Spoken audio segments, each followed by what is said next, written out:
Ngibingelele ke mthando wezemidlalo ngalesikhathi ngibingelele kuphi nakuphi la obukele khona ke mawukuthi ke usuku lakho lokuqala ukuyona ke le channel awenze kanje awulike i-video ebese ke uyasubscribe kuyona ke i-channel ungaphinde ke uciphe i-notification bell ukuze uthole ama-notification uma kukhona ke i-video esifakayo. Kule video yamanje ngizokwethulela ama-salaries abadlali abasha abangama-new signings e-Orlando Pirates. Khumbula ukuthi ke ama-salaries abadlali kwi-Betway Premiership noma ngithi nje kwibhola lala eSouth Africa awekho public, kodwa ke ngisebenzise i-AI ukuthi i-estimatele umdlali nomdlali ukuthi i-Orlando Pirates kumele imholele malini. So ngizoqala ngomdlali okuyena ozohola imali encane until ngize ngifike kumdlali ozohola imali enkulu kunabo bonke. I-Orlando Pirates ke isayine abadlali abawu7 players kuleli windi lama transfers. So umdlali wokuqala number 1 ngizoqala ngoMatome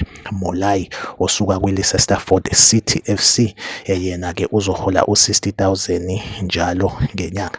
Number 2 kube u-Aphiwe Balidi usuka kwiSiwelele FC, yena uzohola u75,000 njalo ngenyanga. Number 3 Neo Rabo, yena ke uzohola ke u90,000 njalo ngenyanga, naye usuka kwiSiwelele FC. Kube uyena uBuhlali Ngwato number 4, yena uzohola u105,000 njalo ngenyanga. Number 5 Mthetheleli Mthiyane from Stellenbosch FC, yena uzohola u120,000 njalo ngenyanga. Number 6 Kambani Lungu from Isiwelele FC, yena uzohola u150,000 njalo ngenyanga. Bese ngicina ngonumber 7 okuSibangani Zulu osuka kwi-Richards Bay FC, yena uzohola u180,000 njalo ngenyanga. Iwona ke ama-salaries lawa okumele i-Orlando Pirates iwakhokhele labadlali. Ngokusho kwe-AI imholo